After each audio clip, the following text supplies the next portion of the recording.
U.S. decertification. For the first time in almost 30 years, the U.S. government has decertified Colombia, essentially declaring that it is not cooperating with international drug control efforts. This doesn't yet mean full sanctions, because the U.S. waived some penalties in the national interest. But the signal is very damaging. It tells investors, tourists, and airlines that Colombia is drifting out of alignment with U.S. priorities on drugs. Why it matters for tourism and economy. The article is connecting the U.S. decision directly to Colombia's tourism industry, which is one of its fastest growing sectors. Travel warnings and tourism flows. U.S. State Department advisories are already cautious. After decertification, the expectation is that these warnings will become even stricter, making American tourists, one of Colombia's biggest markets, think twice about visiting.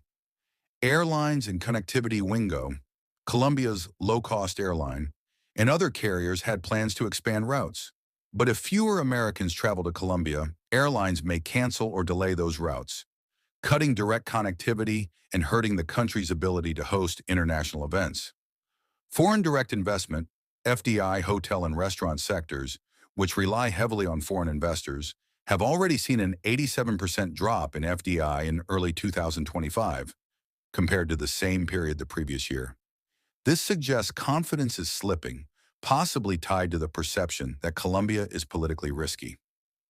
Business events and conferences. Medellin has been marketing itself as a regional hub for meetings, incentives, conferences, and exhibitions, the MICE sector.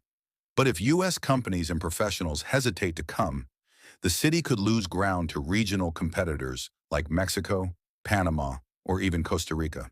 The contradiction, growth versus fear. Colombia actually saw a 6.8% increase in tourist arrivals in July 2025, showing demand is still strong.